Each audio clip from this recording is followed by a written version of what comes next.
नमस्कार। 4 दिन पहले जब फिल्म आदिपुरुष का टीजर रिलीज हुआ, तब से लेके अभी तक चारों तरफ एक हंगामा है, एक शोर है। फिल्म इंडस्ट्री में, चैनल्स में, जर्नलिज्म में, एडवर्टाइजर्स में, संत समाज में, चारों तरफ एक शोर है। चारों तरफ डिबेट्स हो रही है, चारों तरफ भली बुरी बातें कही जा रही हैं। मेरे पास भी सैकड़ों फोन आए होंगे, सभी चैनल्स से फोन आए, जितने सभी जर्नलिस्ट हैं, बड़े बड़े जर्नलिस्ट, और सभी के फोन आए। They wanted my reaction on that, on the teaser, कि आपको कैसा लगा, आपके क्या रिएक्शन है, आप क्या सोचते हैं इस बारे में। मैं आपको सच बताऊं, मैंने एक भी शब्द किसी से नहीं कहा, मैंने बात ही नहीं की उस विषय में। मैंने कहा नहीं, मुझे कुछ नहीं कहना है। लेकिन मुझे लगा कि मुझे आपसे कुछ बात तो करनी चाहिए, आपसे करनी चाहिए। मेरे मन में बहुत सारी बातें बहुत सारे समय से आती रही हैं, और इस हंगामे को लेकर, इस इशू को लेकर मुझे लगा कि शायद ये सही समय है जब मैं अपनी बातें आपके साथ शेयर कर सकूं।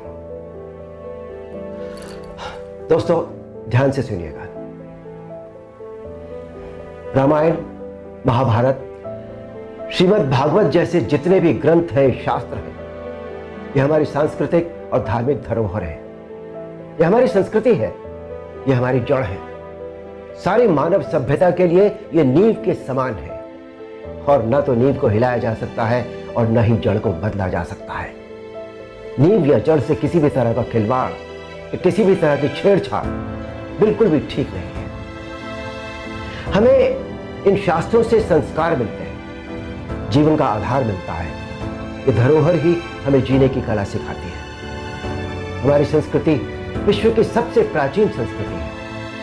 हमारी हर पीढ़ी इसे युगों युगों से आत्मसात करती आ रही है, जिसका सबसे बड़ा एग्जाम्पल है 2.5 साल पहले जब कोरोना आया था, तो कोरोना ने लोगों की धार्मिक भावनाओं को तब से लेकर आज तक और भी प्रबल कर दिया है।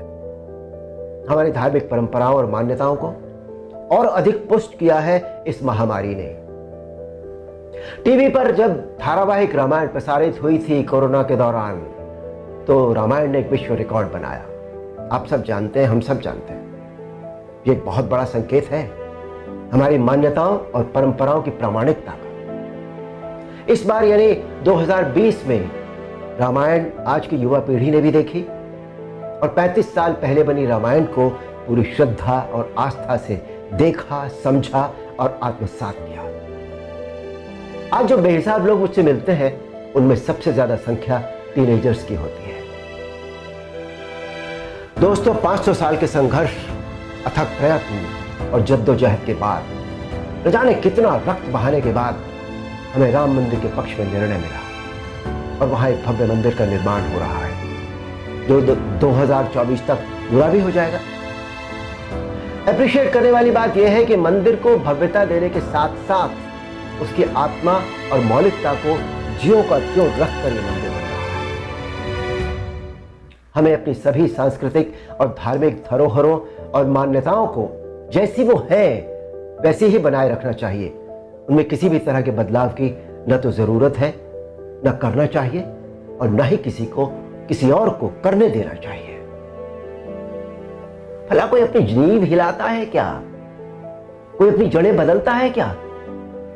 हमारी इन धार्मिक सांस्कृतिक मान्यताओं और परंपराओं को किसी भी तरह का कोई नयापन देने की आवश्यकता नहीं है।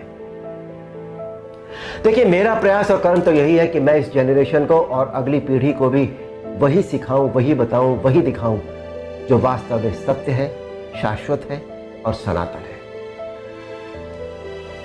एक बात और सोचने वाली है,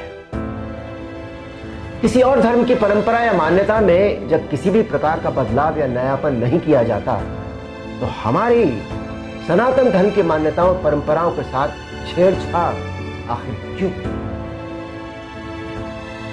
आजकल एक चलन सा बनता जा रहा है कि सनातन धर्म का मजाक बनाओ। देवी देवताओं के ऑब्जेक्शनेबल पोस्टर बनाओ, अभद्र भाषा में बोलता हुआ दिखाओ। आखिर किसने अधिकार दे दिया कि कोई हमारी धार्मिक आस्था से छेड़छाड़ करे या हमारी भावनाओं को ठेस पहुंचाए? कुछ फिल्म मेकर्स, कुछ राइटर्स, कुछ पेंटर्स, कुछ एक्टर्स, कुछ एडवर्टाइजर्स को इस बात का विशेष ध्यान रखना चाहिए कि वो क्रिएटिव लिबर्टी के नाम पर धर्म का मजाक न बनाए और न ही किसी की मान्यता या परंपरा को तोड़ मरोड़ कर प्रस्तुत करें। दोस्तों, ये किसी राजनीतिक पार्टी या धर्म के लिए नहीं, बल्कि पूरे देश के लिए एक स्वाभिमान बढ़ाने वाली बात है कि आज हमारे प्रधानमंत्री श्री नरेंद्र मोदी जी के नेतृत्व और कुशल मार्गदर्शन में देश के कोने कोने में सांस्कृतिक, धार्मिक और ऐतिहासिक धरोहरों को पुनः पहचान मिल रही है।